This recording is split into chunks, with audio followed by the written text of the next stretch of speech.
stand on all your shoulders. And among the great trial lawyers here, we now salute and celebrate one more of our own.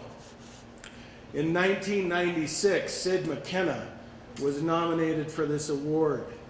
She was only 18 then. But she was doing work on behalf of Gary Stratemeyer, who was a Lincoln County deputy sheriff. And she was doing the hard work on a workers' compensation case, not just for Gary Stratemeyer, but for all law enforcement officials who needed benefits for the severe mental injuries that they sustained during the traumatic events that they experienced during those critical times when we need law enforcement the most.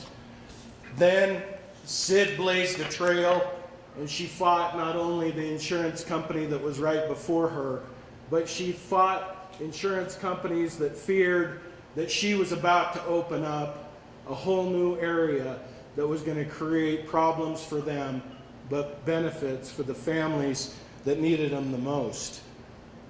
And I say 1996 not because I want to give any kind of perspective back in time, but I want to give perspective to who Sid McKenna is and reflect on a quote that I think hardens her and really defines her. And the quote is, "I'm not a champion of lost causes, but just of causes yet to be won." And Sid McKenna is a champion of causes great and small, battles hard fought and sometimes lost, but she's always in the fight. And so this past year, she has fought the hard fight and has championed causes and has won for her clients. Candace Nash was a wonderful, vibrant woman. She was hardworking and very giving to her family. Unfortunately, Candace Nash had the misfortune of being referred to a neurosurgeon in Missoula with the big practice of neurosurgeons in Missoula. And she was not only operated on once, but 3 times by this neurosurgeon, who on each successive surgery injured her and damaged her further and further. And Sid joined the cause with Candace Nash.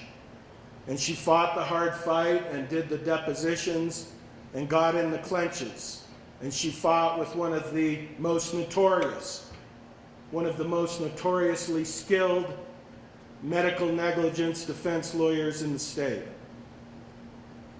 And when it came time to settle the case, Candace and Sid sat down, and Candace said, "Let's try the case." And Sid said, "Let's try the case."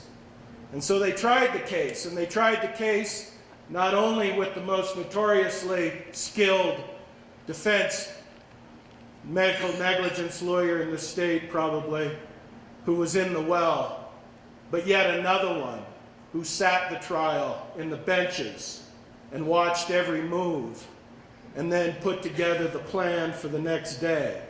And that's what Sid faced day in and day out.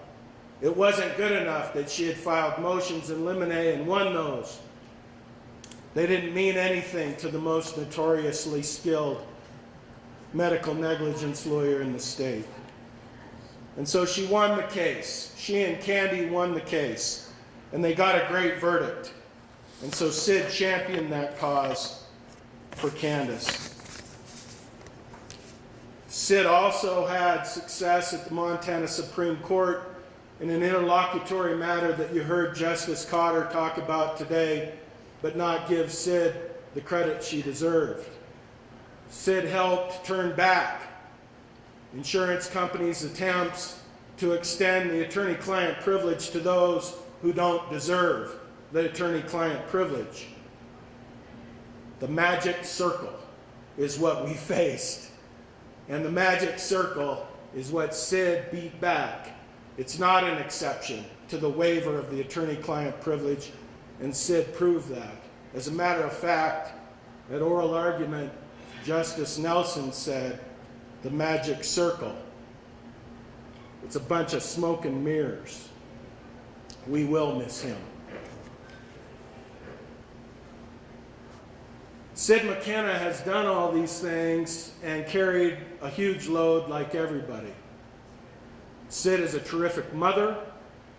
She's a wonderful daughter. She's a loyal sister. She's a great friend to all of us. But these laudable qualities are not the things that win this award for her tonight.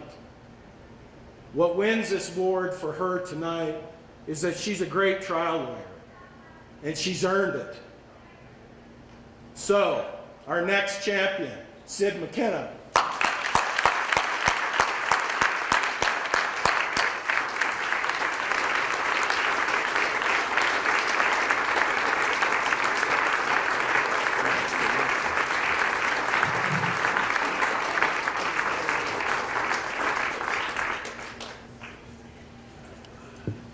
Thank you, David.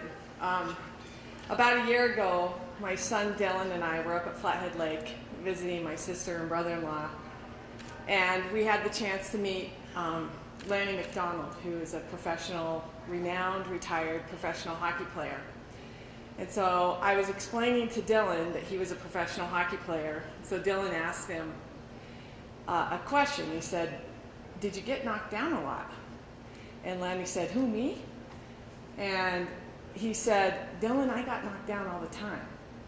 But he said, "What's important is that I got back up." And I've thought about that because early on in my career, of course, anyone who does this work gets knocked down. And I remember when we had Stratemeyer 1 that went to the Montana Supreme Court, and the Montana Supreme Court found that it was fair, or it wasn't a violation of equal protection, to treat a law enforcement officer with a mental injury different than a law enforcement officer with a physical injury.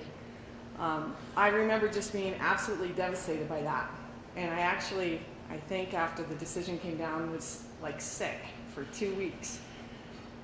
Not everyone on the Supreme Court ruled that way. There was a fiery dissent by Justice Truweiler. And I read that, and I thought, God, this just isn't right. We've got to keep fighting. And I called Larry Anderson, who is the amicus committee and chair of the amicus committee, and said, this just isn't just. I mean, we've got to figure out a way. And Larry Anderson said, "You're right.